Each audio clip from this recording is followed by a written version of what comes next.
오늘 그할 리뷰는 1399회입니다. 찹쌀 공주와 두 자매. 살인사건이네. 요런 타이틀이 참 그할 클래식 같은, 우리가 그할을 알게 됐고 보게 됐던 그런 사건들을 요런 식으로 많이 방송했기 때문에 지금의 인지도는 사실 요러한 사건들을 다루면서였던 것 같아. 뭔지 봅시다. 장례지도사가 나와요. 병사다 아니면 변사다, 불상이다, 유심히 봐요. 우리는 습관적으로. 그때가 거의 한 밤 9시? 10시인가? 10시가 좀 넘었던가? 아무튼 그쯤이에요. 기구한 삶이 있듯 기구한 죽음도 존재하지만 그날 장례 지도사가 목격한 죽음만큼은 좀처럼 잊혀지지 않는다고 합니다. 2022년 5월 17일 밤 10시 의뢰인의 연락을 받고 여수의 한 모텔을 갔어요. 방이 하나 있어요. 가서 보니까 이불이랑 이렇게 쌓여 있더라고. 발이 문 밖으로 살짝 걸쳐져 있었어. 모텔 1층에 이불과 수건을 보관하는 비품실이 있잖아요. 여기에 누워서 사망해 있던 59살의 여성 박경애씨. 모텔을 운영하는 부부 중 아내 박씨의 동생입니다.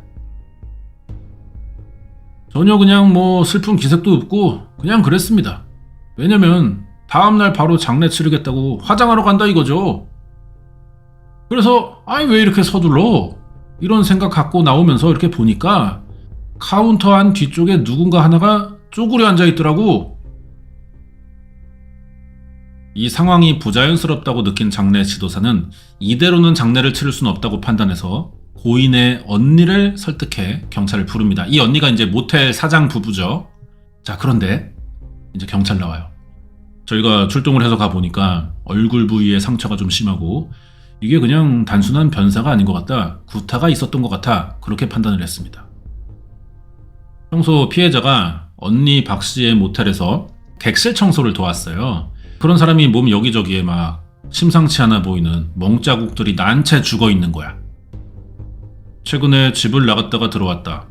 집을 나갔다가 들어왔을 때 얼굴에 멍도 좀 있던 것 같고 밖에서 뭔가 잘못돼서 들어온 거 아니냐, 이렇게 말을 했던 것 같아요. 그래서 CCTV를 한번 봐야 되겠다. 그래서 켜봤더니 전선이 빠져있어요. CCTV가. 코드가 이거 왜 빠져있냐? 이것에 대해 설명 좀 해달라 그랬더니 예전에 CCTV가 고장이 나서 코드를 빼놨습니다 이러더라고요. 야, 모텔이 살인사건이 났는데 CCTV가 빠져있어. 수상해. 실제 CCTV 영상이래요. 이게 포렌식을 했어. 경애씨가 사망한 당일까지 정상적으로 녹화가 돼 있습니다. 자, 그럼 무슨 장면이 있냐? 경애씨가 사망하기 3일 전 객실 입구에 경애씨가 앉아있대. 근데 객실 안 누군가에 의해 맞는 듯한 모습이 나와. 그리고 경애씨와 함께 객실에서 나온 거는 모텔을 운영하는 부부의 딸이자 경애씨의 조카인 정씨야. 사장부부 딸이구나. 알고 보니 장례 지도사가 목격했던 그 카운터 안에 쭈그려 앉아있던 여자야. 그 사람이. 얘가 용의자네. 경희씨의 조카 정씨가 모텔 청소하고 있는 이모 경희씨의 머리를 쥐어박고 등을 막 걷어차는 모습이 있습니다. 오야, 이 미친년이네. 야, 막 뺨 때리고 막 가슴팍 발로 차고 그랬대. 청소하다가 너무 힘들어서 피해자가 계단에 앉아 쉬고 있었거든요. 근데 그걸 쉰다고 발로 찬 거예요. 이 도라이예요, 이년. 그래서 청소가 또 안 돼 있으면은 그때 분풀이 한답시고 막 때리고 괴롭히고 그런 게 확인이 됐습니다. 미친년이네. 아니, 여러분, 이모 발로 찰 수 있어요? 난 도저히 안 돼. 야, 이거 도라이네. 당시 이 조카 정씨가 부모를 대신해 모텔을 도맡아 운영했습니다. 모텔 청소 작업 속도가 느리고 청소 상태가 마음에 들지 않아 때렸다고는 진술했어. 이날 오전 10시부터 오후 3시까지 5시간 동안 11번을 폭행했대. 그리고 3일 뒤 모텔 비품실에서 사망한 채 발견이 됩니다. 늑골 골절이고요. 폐에 파열되고 흉곽내 출혈이 있죠. 그게 사망 원인이에요. 이 손상에 대해 방치되면서 생긴 또 염증 이런 게 또 증가했고 전신의 폐혈증도 일어났을 가능성이 높다고 봅니다. 그러니까 손상으로 인해 굉장히 고통스러운 시간을 보내다가 사망했다는 거예요. 와, 조카의 반복되는 폭행으로 갈비뼈 대부분이 골절됐고 폐에 손상이 발생하겠죠. 뼈가 찌르니까. 근데 그 채로 3일 동안 방치돼 있던 거야. 그래서 결국 죽었어. 이런 경우는 수술이 빨리 들어가야 돼요. 골절이 이게 심각하다고 빨리 치료해야 돼요. 이런 거. 그리고 본인이 얕은 호흡을 하니까 이 폐렴이 또 올 수 있단 말이에요. 그래서 인공호흡기 대줘야 돼요. 자, 이 새끼가 지가 발로 차고 때려가지고 이모가 다쳤는데 뭐 별다른 조치도 없었대. 가해자가 피해자를 구타하면서 발을 좀 다친 것 같아요. 그 조카년이요? 예, 그년이. 가해자 조카는 다친 걸로 병원을 갔는데 피해자는 그렇게 두드려 패고 그래도 병원이 아니라 뭐 약국에서 연고 하나 안 사다 줘요. 개 같은 년이에요. 이모 경혜 씨를 폭행한 날 발길질하다가 지 발이 다쳐서 어디 뭐 계단 같은 거 찼나? 경혜 씨의 위중한 상태를 몰랐을까? 경 씨의 부모인 언니 부부는 딸의 폭행에 대해 전혀 몰랐던 걸까? 폭행 이후 언니가 모텔에 들어온 게 확인됩니다. 얘가 이제 그 범인 엄마야.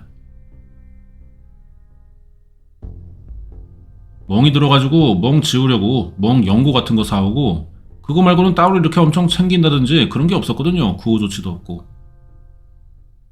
아니 그럼 이 사람 대체 어디에 있던 거야? 이게 다친 채로.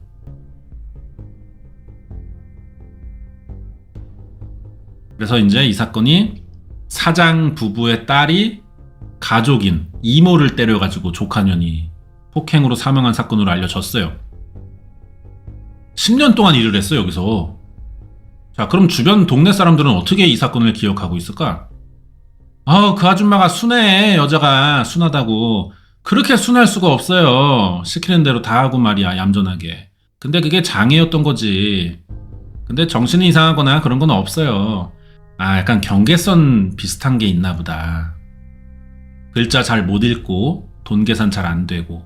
하지만 그런 불편함 정도를 감수하고도 인간관계나 사실 막 사고를 치고 문제 일으킬 막 그건 아니었을 것 같아. 야, 이거 그냥 신한 염전노예 그냥 모텔 버전이네. 하루 종일 모텔 청소해야 되니까 모텔 안에 있어요. 키도 작고 누가 봐도 말랐어. 왜소한 느낌이야. 얼굴도 초췌해요. 힘들어하고. 밤낮 없이 굴렸겠네. 잘 안 먹이고. 59 나이에 왜소한 체격. 혼자 방 13칸을 청소했어요. 모텔에서 살았구나. 자는 것도. 언제부터 이렇게 지낸 걸까? 그 이불방에서도 한 1, 2평 정도밖에 안 됐거든요. 사람이 잘 수 있는 공간도 아니고요. 그냥 그거 창고예요. 창고. 이 가족 자체가 다 그냥 모텔 안에서 살았나 봐. 근데 언니 가족은 3층에 별도의 주거 공간이 있었고 건물 소유주인가? 경혜 씨는 1층에 수건 이불을 보관하는 비품실에서 잤습니다. 창고와 다름없는 6제곱미터의 비품실인데 화장실이 없어요. 그러면은 손님이 없는 객실을 쓰는 거야. 뭐 씻을 때도 이렇게 했겠죠. 아니 진짜 생각해도 존나 열받는 게요. PD 양반. 이게 친자매지간이면 언니라는 사람이 이렇게 있겠어요? 예? 다시 확인해봤더니 입양이 돼 있네. 아니 왜 입양을 시켰는가? 나도 그게 좀 이해가 안 돼. 딸도 있고 아들도 있고 근데 입양을 시켰더라고요. 경혜 씨가 37년 전 24살의 나이로 언니 박 씨 집안에 입양이 됐습니다. 그럼 이게 호적상 어떻게 되는 거야? 언니 박 씨의 부모는 80년대 여수에서 여인숙 운영했다는 박영감 부부인데 이미 3남 2녀의 장성한 자녀가 있던 부부는 왜 성인이었던 지적장애인 경혜 씨를 굳이 입양한 걸까? 딸이라고 소개도 하던가요? 그런 건 없지. 엄마 집에서 그런 장사를 했으니까 손님방에다가 넣어주고 그랬지. 쉽게 말해서.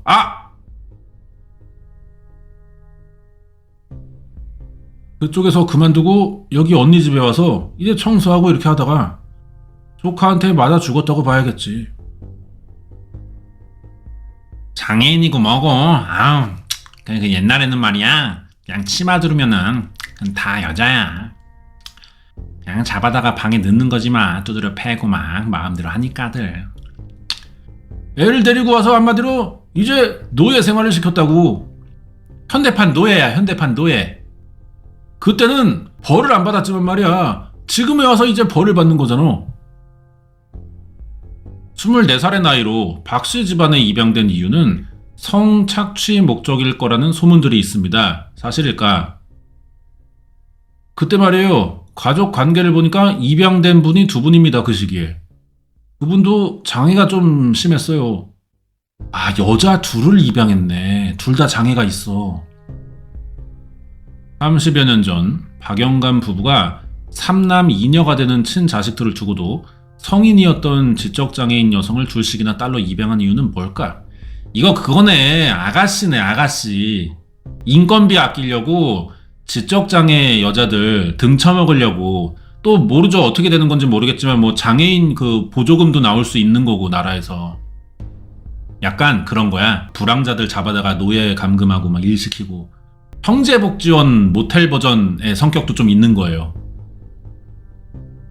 10년 넘도록 언니가 운영하는 모텔에 비품실에서 살면서 매일 객실 청소를 했습니다. 그런 경혜 씨에게 폭행을 하고 3일 동안 제대로 치료도 하지 않아서 결국 사망케 했어. 그 비정한 X발 가족과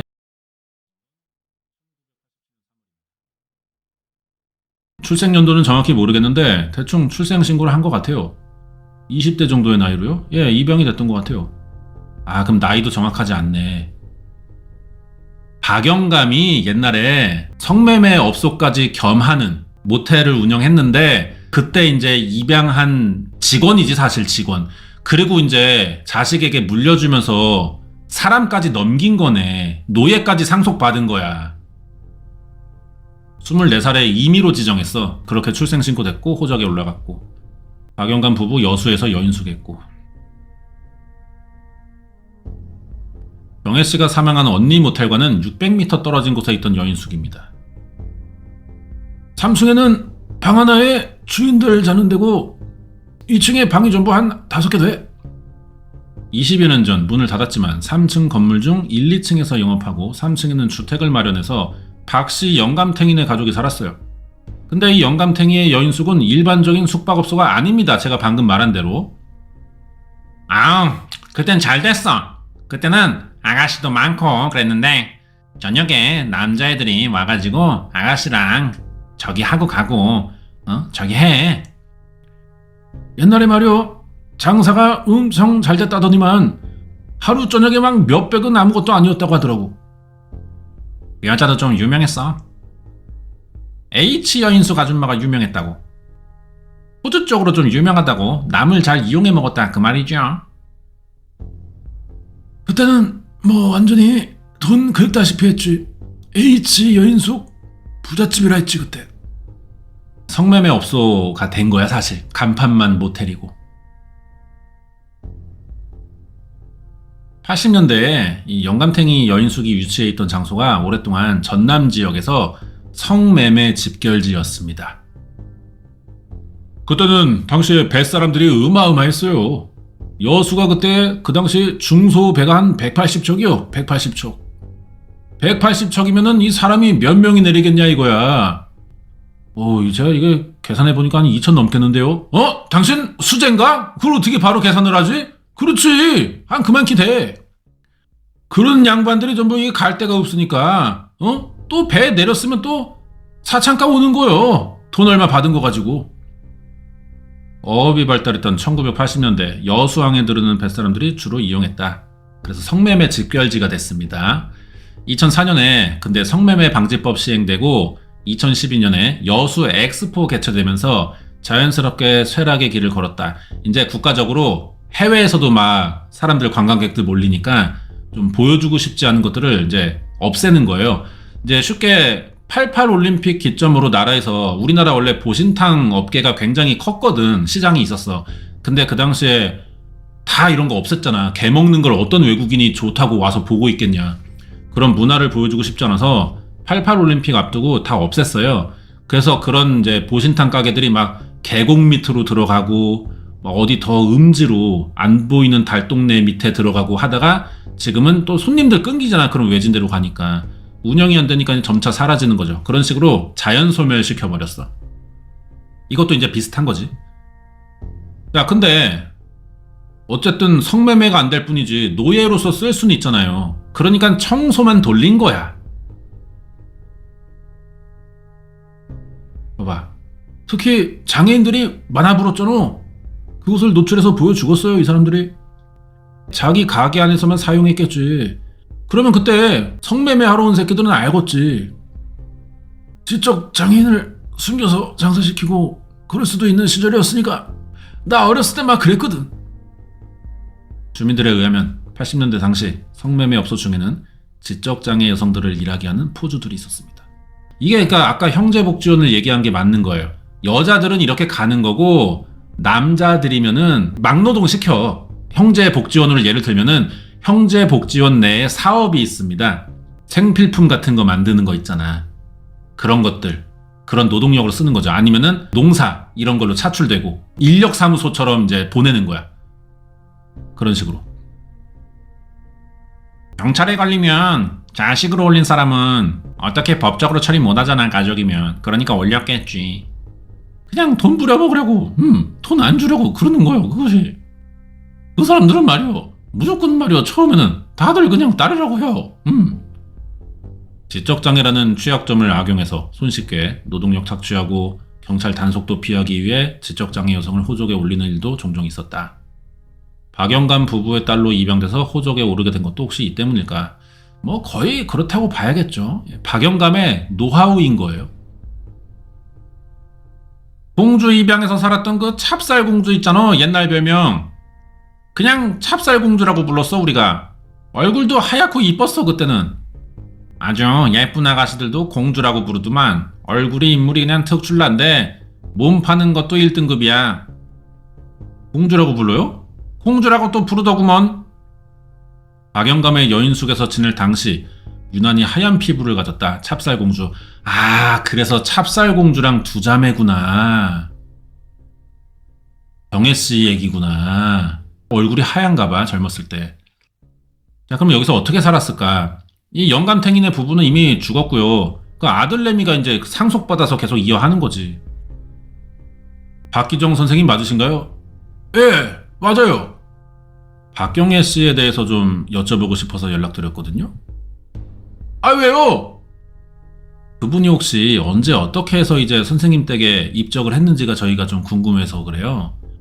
그거는 옛날에 우리 엄마 아빠가 숙박업 했어요. 그때 이제 식모겸 해갖고 들어왔는데. 식모겸이요? 예, 뭐 소개서인가 어디서 아마 왔을 때요. 그때가. 알려진 거랑 다르구만. 아버님께서 그냥 단순히 여인숙만 운영하신 게 아닌 거는 아마 알고 계실 거잖아요. 우리 엄마 아빠는 말이요. 예? 물론 그 아가씨 그 장사 그거는 나쁘지만 우리는 아가씨들 다 이게 통장도 만들어가지고 그 친구들 돈 막 여기저기 못 쓰게 하고 막 그렇게 못하게 했어요. 그래가지고 다들 돈 벌어가지고 시집도 보냈는데, 예? 부모님들이 그렇게 고생을 했어 사실. 부모가 운영했던 여인숙에서 성매매를 한 건 사실인데 뭐 소문처럼 악덕업주가 아니었다. 이 사람들이 지적장애도 있고 하니까 돈 관리 못할까봐 그런 것도 신경 써줬고, 그래서 결국 돈도 잘 벌어서 씨발 결혼까지 했대. 독립해가지고. 막 노동력 착취 뭐 이런 건 아니라는 거야. 자, 그러면은 경혜 씨를 결혼시켰다는 그의 말 사실인가? 요거 한번 봐야겠죠.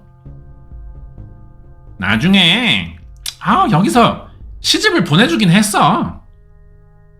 중매를 서주는가 어쩌는가. 그 경혜가 말이오, 시집은 간 걸로 알아 내가.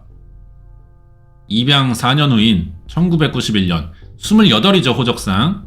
한 시골 마을에 살고 있던 남자랑 결혼을 진짜 했네요.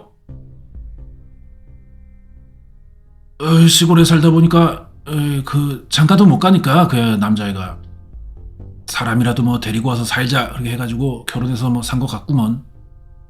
소개로 성사된 혼사였다고만 알고 있고 두 사람이 정확히 어떻게 만나서 결혼하게 됐는지는 모른다. 내가 볼 때는 추측인데 이렇게 장사해서 사람 부려먹던 새끼들이 계속 노동력으로 쓰고 싶지 결혼한다고 내보내겠어요? 그 남자네 집안에다가 소개비를 받았을 것 같아. 결과적으로 또 팔려간 거야, 이거는. 표면상 결혼했고 부부로 호적 올라갔겠죠. 하지만 거래를 했을 거란 생각이 자꾸만 듭니다. 분명히 그럴 새끼들이요. 이 영감탱이, 박영감탱이네 집구석은 종자가 그래. 내가 볼 때. 자, 질문해봅니다. 두 분이 부부 사이는 좀 좋았나요? 잘 살았지. 둘이서 그렇게 좋게 살았어. 어찌됐든 간에 그래도 둘이 와서 참 좋게 살았어. 결혼하는 신랑 쪽도 뭐 어떤 생각이 있는 건 아니고 결혼이 하고 싶으니까 돈을 내서라도 한 것 같긴 합니다. 그러면 이제 여자 입장에서도 노예 생활은 벗어나고 원치 않았지만 평범한 며느리 생활에 굉장히 만족했을 것 같아요. 그러니까 사람들 눈에 좋게 산 것처럼 보이겠지. 그냥 뭐 이렇게 막 필리핀에서 동남아 여자 구해서 국제 결혼하는 느낌이었을 것 같아. 아, 이분이 박경혜 씨예요? 그렇지. 젊었을 텐데 왜소했던 사망 전 모습과 다르게 얼굴이 환해? 야, 근데 다시 그 박신혜 집으로 되돌아간 이유는 뭐냐는 거야. 박영감탱이의 조카를 만나서 그 얘기를 들어봅니다. 날씬한 체구는 아닌데 남편이 간경화로 죽었어. 결혼 9년 만에. 그래서 갈 곳이 없어졌나? 그 사람이 친정도 있을까? 없을 것 같은데. 친정 있고 없다 그랬다. 결혼할 때 친정 식구도 못 봤어요? 아예 못 봐. 안 와. 전혀 못 봐. 결혼 생활 동안 박영감 가족과 왕래가 없었다. 저 집이요. 녹색 지붕이요? 예. 자녀는 없으셨나요? 없어. 여관에서 일을 시키고 남자들이 많이 드나들고 하니까 아기 집을 떼버렸다 그랬어. 그래서 애를 못 낳는다 그랬어. 이게 어떤 뭐 병 때문에 수술인지 고의적인 적출인지 이게 확인되나? 야, 씨발 인간이 이럴 수가 있냐? 한 명한테?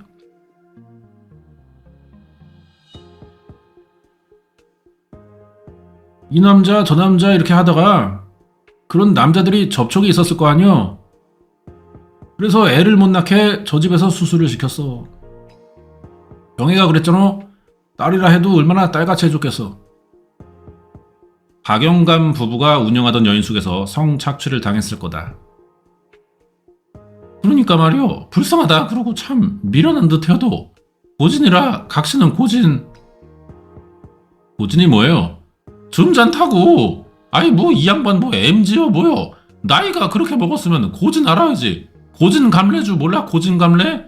고생 끝에 낙이 온다. 그 고진이요. 거짓말 안 하고 말이요. 주면 주는 대로 하면 하는 대로 그렇게 살았어.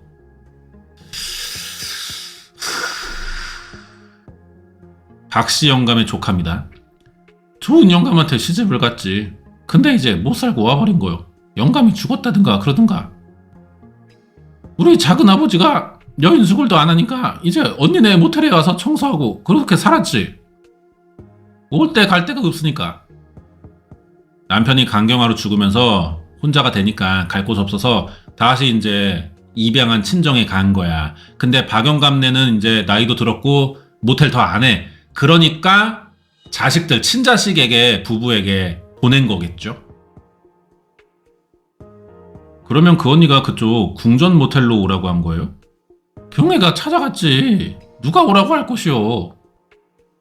찾아갔다기보다 박영감네가 보냈겠지. 우리 너 못 맞는다. 그리로 가라. 이렇게 했겠지. 그래가지고 이제 박씨 부부네 사건 일어난 그 모텔 사장 그 부부네도 입 하나가 늘었잖아. 그러니까 이제 일이나 시켰겠지 계속. 경찰 조사에서는 또 좋게 말했죠. 자기가 스스로 얹혀 사는 게 미안해서 모텔 청소 일을 도운 거래. 이 언니 박 씨가 장애인 연금을 받기 위해서 박경혜 씨의 장애인 등급을 신청했더라고요. 보세요. 이거 제가 말한 그대로지 않습니까? 이거 범죄 사건 10년 하면서 한두 번 봤냐고 내가. 어? 뻔한 거야. 여러 가지 제도나 환경 이용할 대로 다 뽑아먹고 그냥 때려 죽였네. 나이 드니까. 이 돈도 챙겼겠지 지들이. 담배 꽁초를 주워서 길에서 피는 걸 내가 봤거든. 그래갖고 담배 사필 돈도 없어서 꽁초 피냐? 내가 막 그랬어 경혜한테. 담배 꽁초 주우러 다니고 하면은 내가 한 번씩 궁금해서 물어봐. 월급 안 받냐고. 아니 월급 안 받아요? 그러면은 고개를 저어요. 감금식으로 일 시킨 것처럼 말라가지고 그냥 제대로 밥도 못 먹은 것 같아. 장애인으로 등록이 14년도에 됐으니까 사건 일어날 때까지 수당들을 계산하면 4천만 원대래. 근데 담배 한 갑도 못 피는 거야. 확인해보니까 그 간경화로 죽은 남편 있잖아요. 재산도 남겼어 죽을 때. 이 X발 싹 털어갔구나 개새끼들.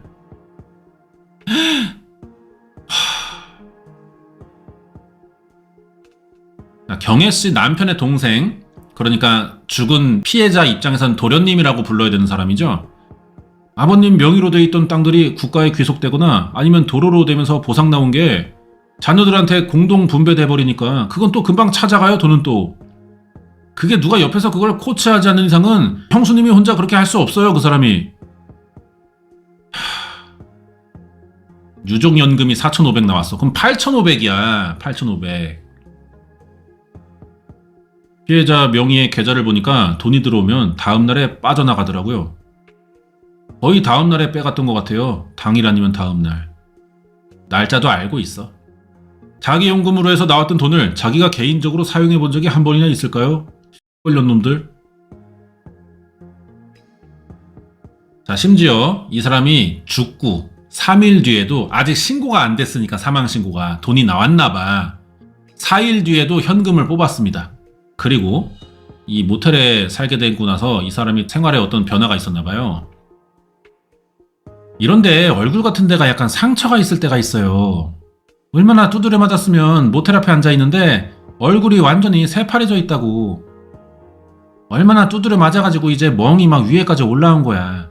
이 모텔 앞에 앉아있다는 것도 안에서 뭐 때문에 불만 삼아가지고 때렸겠죠. 화풀이하고. 그러면서 야 나가 있어 보기 싫어. 그래서 앉아있는 거야. 조카 폭행만이 아니에요 이거. 분명히 이 새끼 애비애미들도 같이 때렸을 거야. 딸이 그거 보고 배운 거겠지. 씨부를. CCTV 한 달치 복원됐습니다. 그게 폭행이 한두 번이 아니었어요. 예, 존나 많아요 이 개새끼들. 그날 처음으로 그런 게 일어난 게 아니라 그전에도요. 아이 존나 많다니까요. 몇 번 얘기해요. 어떤 가족이 이 장애인 여성을 데리고 와가지고 대대손손 부려먹고 말이요. 결국엔 이렇게 집안이 가족이 똘똘 뭉쳐갖고 이 개새끼들이 한 사람의 인생을 짓밟은 거예요. 평생을. 내가 경찰만 아니면 그냥 씨발 싹 다 때려 죽일 거예요. 그냥 아주 그냥 화딱지나 죽겠네. 이게 PD 양반 경찰이 참 이게 멘탈적으로 어려운 직업입니다. 여인숙과 성매매 영업을 하던 박영감의 딸이 된 경혜씨는 한 20년 넘게 각종 착취랑 학대당하다가 결국 조카에게 폭행을 당해 비극적인 사망을 맞이한 걸까? 그게 그냥 순도 100%죠. 뭐 다른 얘기 할 것도 없어. 자, 그러면 물어보자. 우리 그 알 PD가 묻겠다는 거야. 얘네한테. 경혜씨의 이 사망에 대해 니네 입장은 뭐냐? 묻겠다는 거야. 2년 전에 있던 그 사건이요. 그거 관련해가지고 아니요. 할 얘기 없어요. 그 부분에서 내가 할 얘기가 더 없는 것 같아요. 아무래도 또 이모님이시고 하니까 그 얘기는 이제 좀 저는 안 하고 싶은데요. 저 혼자 있고 싶으니까 돌아가 주실래요? 수감중인 가족을 대신해 모텔을 운영하는 경희씨의 또 다른 조카는 이모 경혜씨에 대해 할 말이 없대요. 그지 뭐 또 근데 할 말이 있는 것도 이상해. 경혜씨가 입양 당시 여인숙에서 성매매에 동원됐는지를 확인해 보려고 박영감의 아들 얘기를 들어봅니다. 야 너 말해라. 박경혜씨 별명이 찹쌀공주인가 그렇다고 하던데 혹시 아세요? 예? 아 그래요? 별명이 있어? 왜 사람들은 박경혜씨가 거기 여인숙에서 아가씨로 있었다고 알고 있는 걸까요? 예? 아 얼굴이 뭐 맞아야 하는 거지 그것도. 자기가 원래 또 식모로 소개서로 우리 집에 왔고, 야, 아가씨로 온 게 아닌데? 얼굴이 이뻐? 뭐 몸이 좋아가지고 뭐 일을 잘해. 갈 데 없으니까 있는 거야 계속. 그러니까 우리 집에서 그냥 엄마 아빠가 그냥 묻어나게 그냥 데리고 있었지. 다들 머리 좋은 사람 같으면 그렇게 데리고 있지도 않아요. 가족 없이 고아로 지내온 경혜씨를 걷어들여서 먹여주고 재워준 부모님의 선행이 오해를 받고 있대. 야, 청소도 아유 느릿느릿해. 답답해. 할머니같이 걸어다니는 사람을 갖다가 뭔 놈의 뭐 월급을 주고 뭐 데리고 있을 거요. 뭘 착취를 했다고 나는 속으로 아이고 착취할 정도면은 우리 가족이 그렇게 살겠어? 걔가 다시 안 왔으면은 그 사단도 날 일이 없죠. 야, 결국 남 탓을 해버리네 이 X발 영감이. 학대나 착취는 없었대. 그리고 남편이랑 갈 곳이 없어져가지고 자기 발로 온 거 아니냐. 왜 왔냐는 거야. 네가 찾아와서 우리 누나 가족들이 징역을 살게 됐다는 거 아니야. 야, 이 여자가 온 자체가 무슨 범죄냐? 징역을 가게? 때렸으니까. 그럼 안 때리고 내쫓든가. 때렸잖아. 죽였잖아. 노인네가 전두엽이 썩었나? 억울하대. 그러면서 마지막으로 다른 한 사람을 또 언급을 해요. 1987년 3월 경혜씨와 함께 입양돼서 그치 찹쌀 떡과 두 자매니까 경희 이름이 경희. 그러니까 자기가 돈 벌어가지고 이 통장 맞아가지고 돈 찾아가고 남자 만나서 나갔다니까 뭐 모자라고 그런 거 없는데. 호적상이죠. 실제 나이는 모르는 것 같습니다. 경혜씨보다 4살 어렸던 경희씨는 지적장애인이 아니고요. 여인숙에서 일해서 큰 돈 벌어가지고 결혼하려고 나갔대. 독립했대. 자, 이 주장 사실이냐? 자, 그럼 경희씨 지금 어디 있는 거야? 자, 찹쌀공주로 불렸고 이 공주란 호칭은 업소 여성들에게 쓰였대요. 그 당시 동네 분위기가. 아, 이게 또 유흥 언어였구나. 그리고 여인숙에서 일했던 일에 대해 경혜씨에게 직접 들은 게 있다고 한 지인들의 말을 볼 때 성착취를 당했을 가능성이 높다. 그랬겠지. 반면 아들 박씨, 그러니까 호적상으로는 이 죽은 경혜씨의 오빠이기도 해. 지금 이 양반이. 경혜씨는 부모가 소개소라는 곳을 통해 돈 주고 데려와서 식모일을 시킨 거다. 경제적인 착취나 성적 착취는 없었다고 설명했고 학대도 사람들의 오해다. 진실일까? 1980년대 부모의 잘나가던 여인숙을 아들은 이렇게 기억합니다. 아, 거기 사람들이 최고 많을 때는 우리 집에 아가씨가 13명 있었어요. 2층에 방이 한 10대 개 있었죠. 크게 했네. 경혜씨와 마찬가지로 소개소에서 돈을 주고 데리고 왔다. 이게 무슨 소개소야 인신매매 값이겠지. 마이킹 받으려고 한 거 아니야. 그래서 아가씨한테 야, 너 사오느라 얼마 들었는지 알아? 너 이거 갚고 나가야 돼. 이거 아니야. 둘 다 딸이 됐구나. 출생신고를 하면서 임의로 정한 연령이다. 근데 아까 사진 봤을 때 20대 막 그런 나이처럼 안 보였거든요. 경혜씨. 내가 볼 때 박영감이 유흥 쪽으로 대가리가 잘 돌아가 24살 동생 경이 20살로 맞춘 거야. 잘 팔리는 나이 때. 이 배 타고 아저씨들 막 발정나서 찾아왔는데 24살 20살의 여자들이 눈깔 안 돌아가? 그러니까 에이스 되겠지. 그런 것도 다 계산한 것처럼 보입니다. 경희씨에게는 지적장애가 없었다고 설명하는 영감탱이 아들. 자신의 부모가 경희씨를 입양해 호적에 올린 이유가 그녀가 원하는 사람과 결혼을 시켜주기 위해서였다.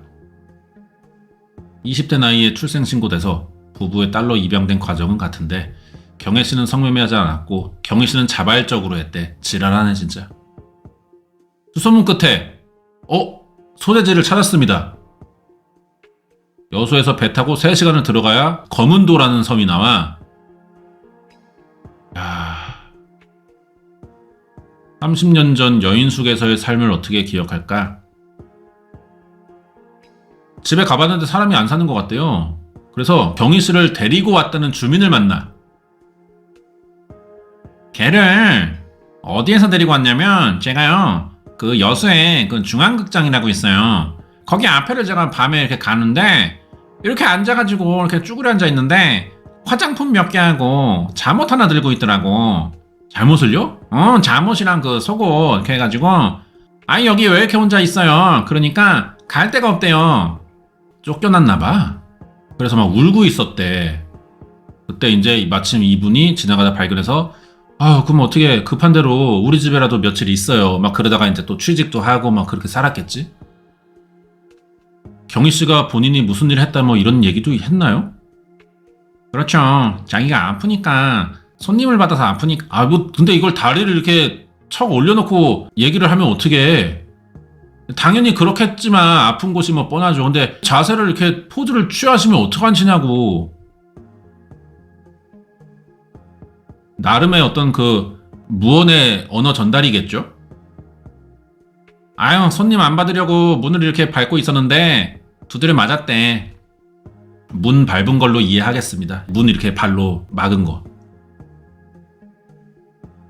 그래가지고 그거 싹 갖고 나와가지고 중앙시장 앞에 쪼그려 앉아 있다가 나를 만난 거지. 아휴. 주인한테 두드려 맞았나? 뭐 그런 건 모르겠는데. 주인이 아버지인데요. 그리고 어머니 좀 다리 좀 내려요. 아유, 이게 편해요. 몰라, 하나도 자세히 몰라. 박영감의 여인 속에서 경희 씨가 원치 않는 성매매 거부했다가 맞아서 쫓겨나왔다. 도망 나왔다. 경희 씨가 자발적으로 일해서 큰돈 벌어서 시집 갔다는 박영감 측의 이야기랑 존나 달라. 자, 이분은 누구예요? 검은도 이장님. 돈이 얼마짜린지 만원짜린지, 만원이면 어떤 금액인지, 5천원짜리가 어떤 금액인지 모르니까. 경희는 1, 2, 3, 4를 모르고 시간을 모르기 때문에 그게 어려워요. 아니, 지적 능력 떨어지네. 뭘 정상이라 그래. 야, 박영감네 이거 X발놈들 뭐 괴물들이야 이 새끼들? 아니, 집구석이 단체로 이럴 수가 있냐? 2006년에 섬 들어오면서 지적장애인 등록됐대. 그리고 이제 여기 주민들이 좀 착해가지고 식당 일도 배우고 이렇게 살았던 거야. 근데 언젠가부터 식당 손님들이 경리 씨를 알아봤어. 여기가 그때는 이제 여수배들이 많이 들어왔어요. 그러니까 걔를 또 알아보더라고. 제가 여수 역전에 있었다고 자꾸 손님들이 말을 하는 거야. 누가 말을 해줬던가 봐. 검은도 식당이 있다고 말을 했나 봐. 그래서 엄마 아빠라는 사람이 찾으러 왔어요. 찾으러 왔다고요? 네, 여기로 왔어요. 우리 식당에 왔어요. 아줌마는 개돼지야. 근데 아저씨는 씹멸치야. 아버지란 사람이 그 박영감이라고. 아유, 기억하시네요. 맞아요. 다리 다시 올리세요. 좋았어요. 야, 경희야 가자. 여기 있었냐? 그러는데 가자니까 얘가 막 숨는 거야. 안 간다고. 무서워요, 부모를? 그래요. 안 간다는 거예요.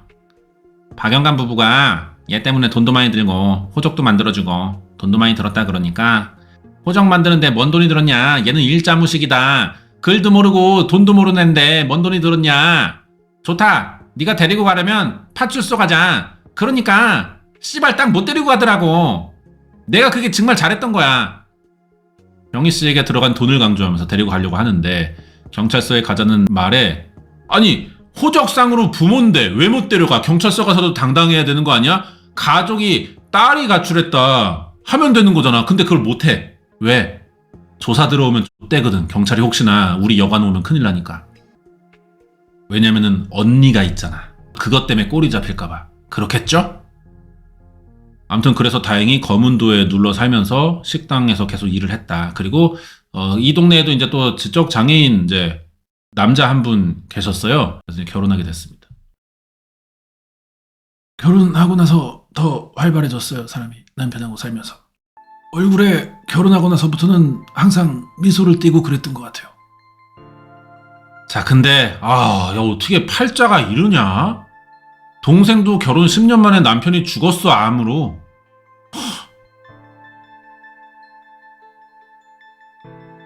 H 여인수, 내가 옛날에 그쪽 골목 안에 있는 미용실에서 근무를 했거든. 근데 여기 결혼해서 와보니까 그 당시에 봤던 사람이 경희 씨가 검은도에 있다 했더만. 오니까 식당에서 일을 하고 있더라고. 검은도 주민들이 많습니다. 알아봐. 여수 성매매 집결지 근처에서 미용실 했을 때 손님으로 오는 여자 중 지적장애인들이 종종 있었다. 이 업계의 노하우네, 이 동네에서. 노하우네. 성매매 여자 이렇게 해가지고 쓰고 돈 받아서 또 이제 뭐 섬 같은데 결혼 못하는 남자한테 팔고, 그런 업계 장사 노하우가 돌았나 보다, 소문이. 경희 씨가 온전한 기억을 못할 수도 있다는 지인들, 거기에 섬을 떠난 지도 2년이 됐다. 아, 이 사람은 어디 있는 거지? 재작년 3월까지 있었어요. 왔다 가는데 모르겠어요, 지금은. 소식을 들은 곳은 여수의 한 식당. 우리 가게 자주 와요. 포장도 많이 해가고 삼촌 오고 신우도 오고 해요. 이곳에서 가끔 소일거리 하면서 용돈 벌고 반찬을 얻어간다. 현재 사별한 남편의 여동생 신우이와 남동생 시동생과 함께 지내고 있습니다. 남편 사별하고 친정인 박씨 가족으로 돌아간 경혜씨와 다르게 그냥 시댁 쪽에 계속 있었네. 다른 게 아니고요, 호적상에서 박경혜씨라고 언니가 있는데 그분이 재작년에 돌아가셨어요. 박경혜씨의 호적상 아버지 되는 분 아시죠? 모르겠는데 나는 올케한테 자세히 얘기는 모르겠다 그러더라고. 올케야, 잠깐만 나와볼려? 만났어. 그냥 오시지 뭘 이런 걸 사왔어요. 뭐 이렇게 낯가리고 그런 게 없네. 경혜씨를 기억하고 있을까? 언니야, 친언니야? 박경혜라는 이름은 못 들어보셨어요? 안 들어봤는데? 모른다. 야, 언니를 모른다. 처음 들어보는 이름이세요? 네. 네 위에 언니를 말하는가 봐. 혹시 얼굴이 좀 낯이 익어요? 그러면 맞네. 너네 언니네. 너하고 닮았다, 야. 근데 난 이제 그 아래 이제 살짝 불만이 있는 게, 방송가의 어떤 성공 공식 중에 하나가 3B 전략이라는 게 있습니다. 베이비, 아기가 나와야 돼. 뷰티, 이뻐야 돼. 등장인물들이. 그다음 비스트, 동물이 나와야 돼. 3B 전략이라고, 요 세 가지가 나오는 프로는 성공 확률이 높다, 이거거든요. 자꾸 걔를 의도적으로 노출시키는 것 같아. 필요 없잖아, 지금. 굳이 이렇게 구도 잡아가지고 센터에 놓는 게, 난 그 아래 이 전략이 너무 보인다, 이거예요. 여기 안 있으면 PD 아저씨 무릎 빼고 올라가 있어, 걔들이. 일부러 그런다, 이거야, 이거 지금. 그러니까 뭐 피는 안 섞였었어요. 그때 당시에 찹쌀공주라고 불렀다던데, 이분을? 정확히 언제 어디서 박영감 부부에게 갔는지는 기억을 못하는데, 그곳에서 주민등록증을 처음 만들었다고 기억하는 경희씨. 따로 데려왔어? 그럼 내가 친자매라고 이해한 게 한 호적에 들어가서라고 생각한 건가 보다. 1987년 3월부터 박영감네 호적 들어가고 일을 강요당했다. 식당은 아니고 그런 데예요, 그런데. 아가씨들 그런 데예요. 안 좋은 일을 강요당하신 거예요? 네. 아가씨들은 다 하던데, 다 하더라고요. 나는 밤이 되면 도망갔어요. 여인숙에서 도망쳐 검은도로 가서 지내게 된 것뿐 아니라 박영감 부부가 찾아온 것도 기억은 해. 별이 왔었어. 그 할머니 할아버지가요? 네, 내가 안 따라갔어요. 그 식당 아줌마, 테토녀 아줌마가, 자꾸 다리 올리는 아줌마가 막아가지고.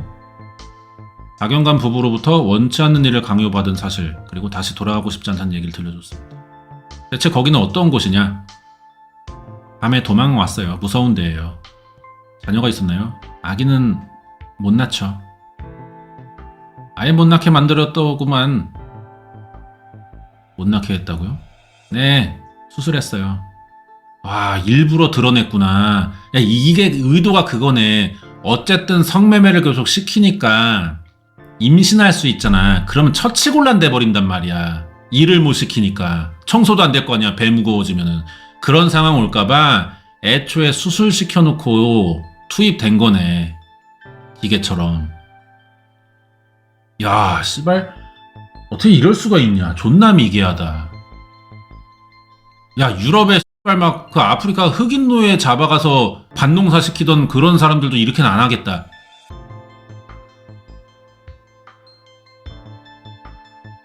언니랑 공통점이죠, 애 못 낳는 거.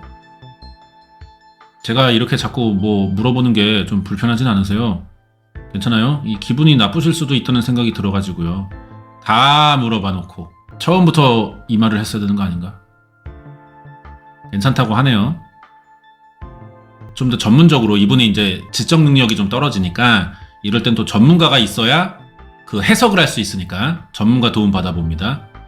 아우, 이름이 되게 예쁜데 이거 이름 누가 만들었는지 알고 있어요? 오, 야, 이런 게 진짜 전문가다. 그죠? 질문 방식이 다르잖아요. 예를 들어서 그 PD 양반처럼 혹시 이름 누가 지어줬는 줄 알아요? 하면은 그 사람을 떠올리면서 반감이 들잖아. 기억들이 나오니까.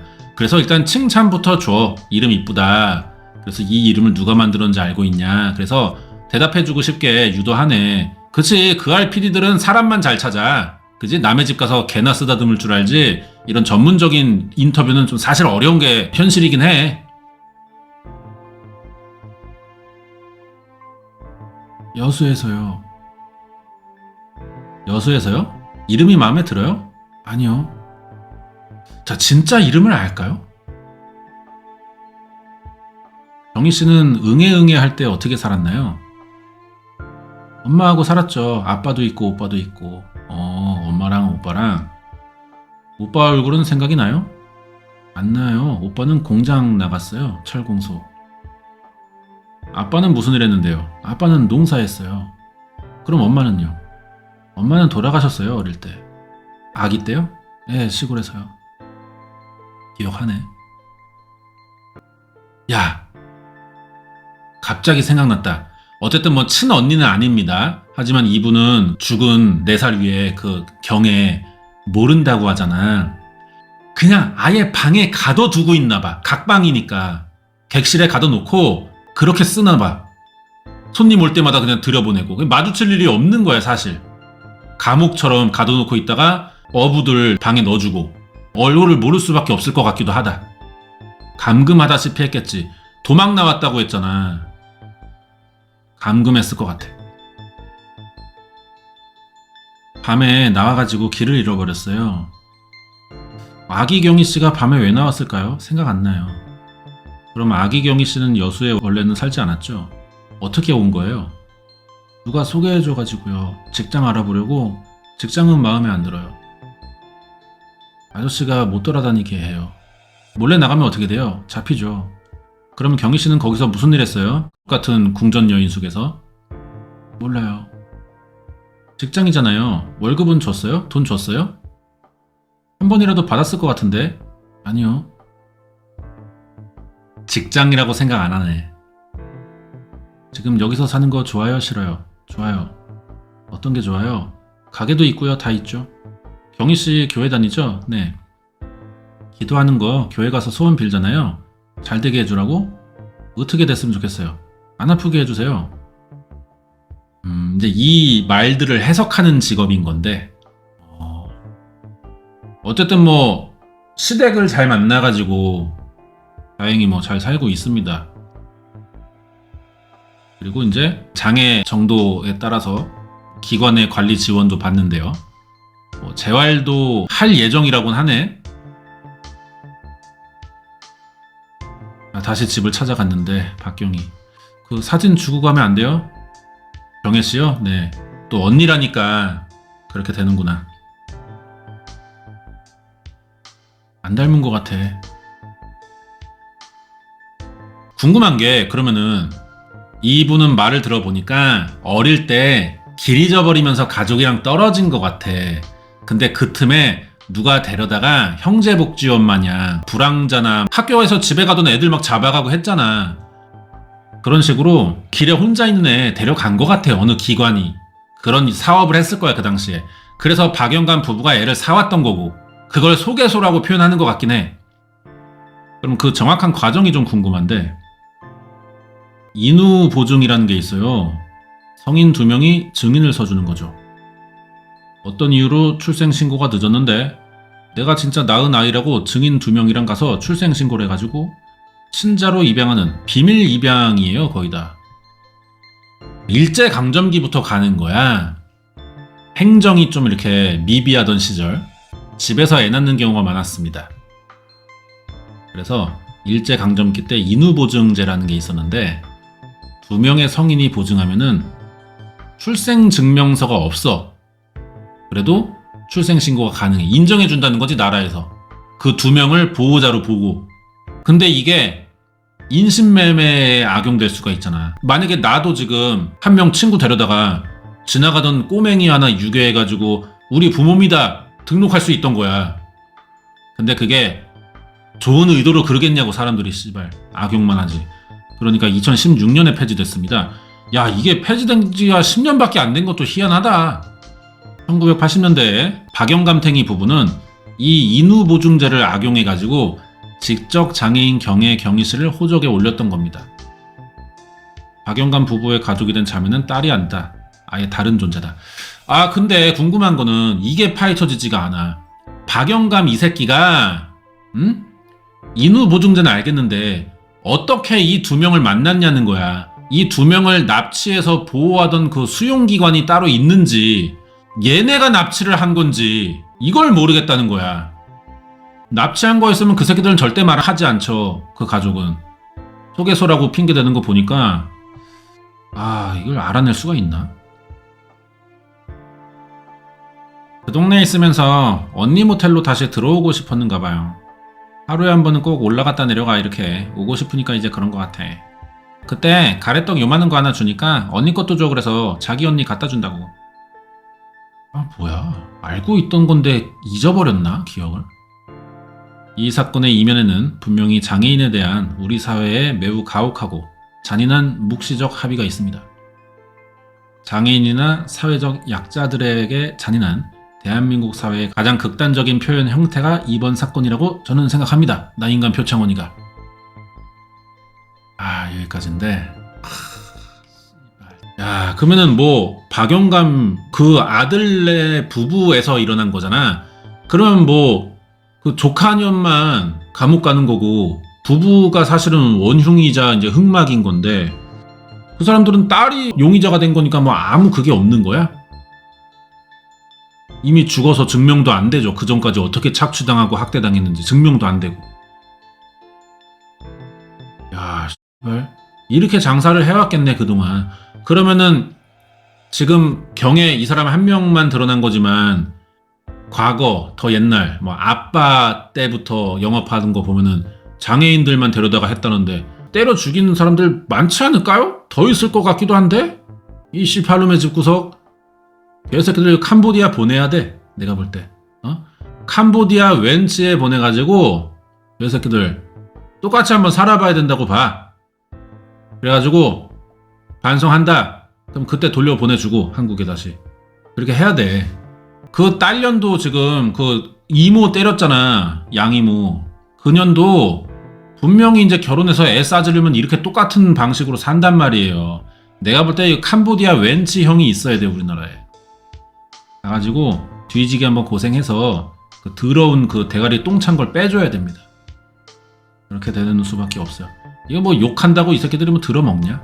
이런 애들이 멘탈이 좋아가지고 말로 욕하고 막 이런 방송 나가서 동네에서 알아보고 온 나라가 욕을 해도 이 새끼들 뻔뻔해. 우리가 뭘 그렇게 잘못했냐 막 방송이 막 과장됐다 막 이지랄 밖에 안 해. 멘탈 좋아가지고. 맞아야 돼. 매가 약이란 말이야. 어떻게 때려야 돼? 거꾸로 매달아서 빠따로 들이다 찜질을 해야 된다 이거야. 놈의 새끼들. 아이고 개 상여루 새끼들의 이야기를 오늘 봤습니다. 작년에 방송됐던 1399회 찹쌀공주와 두 자매. 이게 이 설명이 굉장히 속상하게 다가오는군요. 이제 시작할 땐 몰랐는데 여수 모텔 살인 사건 요번에 봤고요. 자꾸만 욕을 하게 돼서 또 전화 또 방송을 보는 시청자분들의 정서가 좀 안 좋아지고 있는데 욕하지 않는 사건을 또 준비해서 다음 주에 또 완급 조절해야 되거든요. 욕 안 하는 사건 하나 준비해 보도록 하겠습니다.